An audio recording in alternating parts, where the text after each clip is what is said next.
One question I have for you is that, you write a lot about, so first of all, how many books have you written? I've published 9 books, but I don't talk about the first book because it was a book about dating.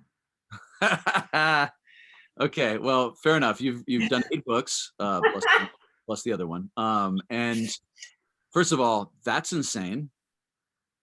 Like, I just finished my first book, and I think it probably, lost a few years of my life here. No, but it's hard, right? And it's hard. So you obviously are a prolific writer, and you've what are some, you talk a lot about, to many people about purpose, and what do you recommend founders ask themselves to connect their purpose to their business and communicate it well?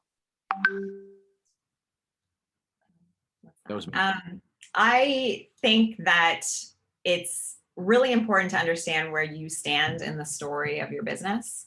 And I think, one of the critiques that maybe founders know this, maybe they don't know, that VCs often have about founders is, when they hear a pitch, they'll say, if it sounds like, the founder is just sort of taking advantage of an opportunity in a market, but isn't personally invested in it, they pretty much don't want to invest. And I think that founders underestimate the reality of this, especially when you're in a market like LatAm, where it's even harder. Founder is going to need an incredible amount of resilience to get to the place he needs to go. And it's very hard as an investor to believe that resilience and that stick-to-itiveness and that grit is going to come out if there's not some personal connection to the problem. So I think that, one of the most important things, especially at early stage, is for the founder to find their personal connection to their passion and the personal connection to the story, and to bring that in. I mean, the earlier you go, the less you have to show anyway. So it'd be really good to show how your story connects with that. I mean, I think you would agree, but certainly at pre-seed, you're basically just investing in the person anyway, right? So I would love a good story of how they have overcome some shit.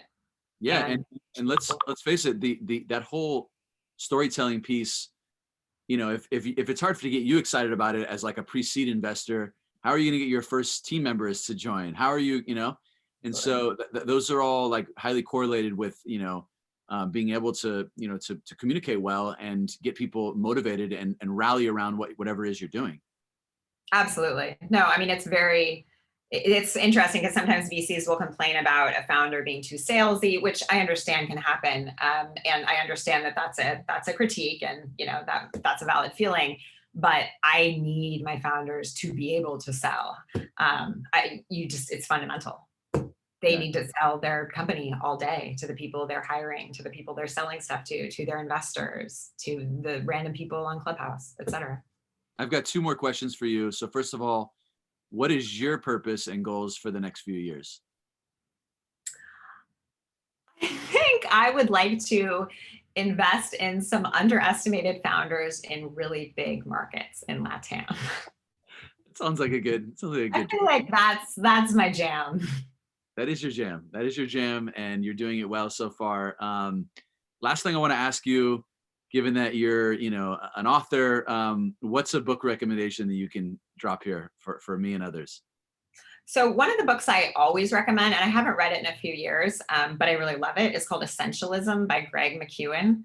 And maybe it's like 6 or 7 years old now, but basically it's all about kind of grilling down, or whatever the word is, getting down to what is kind of most essential in your life right now, or you could do it about your business, and then trying to kind of follow that thread to figure out really what the best next right thing is. I mean, this is a massive problem that founders have. It's a massive problem anyone has, but with founders, there are so many things you could do in so many different regions of the world sometimes with your one great product.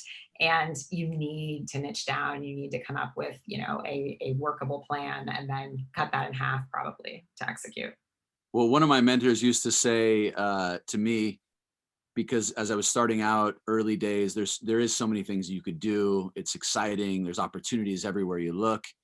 And he told me, he said, "Hey, Brian, entrepreneurs, they love to chase the bright and shiny lights.